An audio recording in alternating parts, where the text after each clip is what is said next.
Hey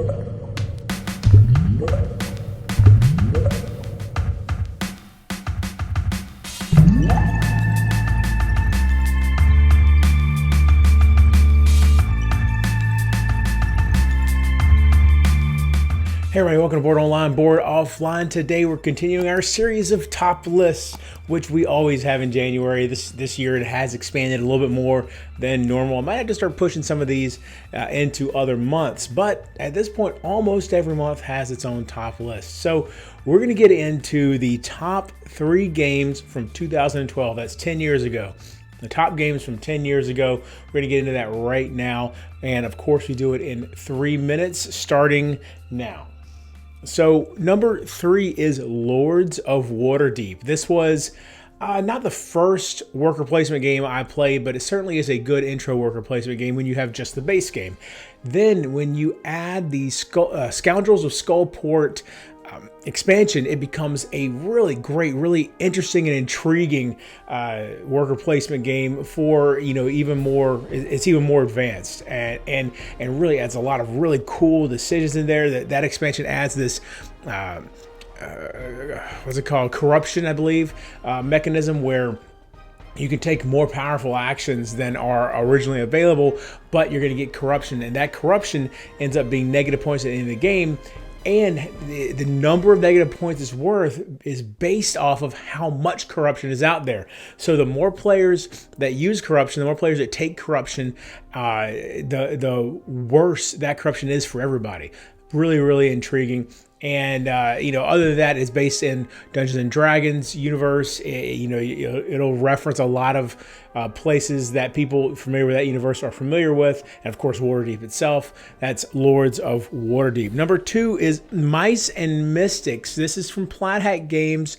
I believe they actually don't have the rights to this anymore. I think the company they just left hasn't. Anyway, Jerry Hawthorne is the designer. This is on the surface looks like it's just a kid's game, but really there's a lot more to it than that.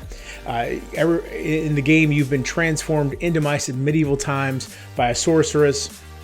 And now you're going through the castle trying to get yourself, I presume, changed back. I haven't finished the campaign, actually, despite having this game for years and years and years.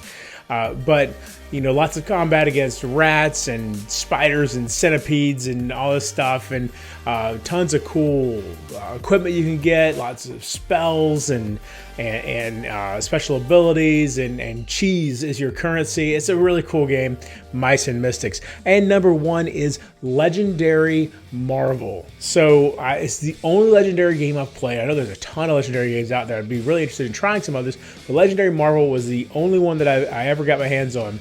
And I've got, obviously I don't have all of the expansions. There's a ton of expansions out there for it, but I have 4 or 5 expansions, and they always add some cool stuff.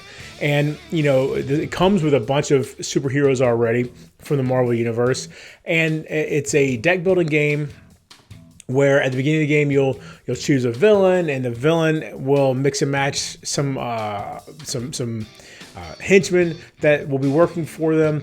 And, every villain has the henchmen that belong to them, but then you'll add some others from other villains as well.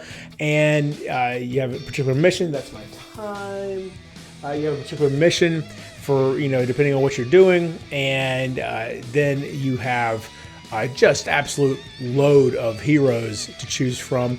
And, usually what I'll do is I'll choose a villain, or a lot of times I'll do it with a villain randomly, but sometimes I'll choose a villain and randomly choose the henchman, and then everybody will get to choose the superhero they want to throw in the mix there.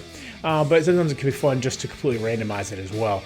But the special abilities that each hero brings to the table really adds to that thematic feel to it. And we're talking, you want to dive deep into the Marvel universe, this really has some obscure heroes in there, as well as all of the ones everybody knows too. So those are my 3 favorite games from 2012. Hope you enjoyed this video. Be sure to come back for lots more.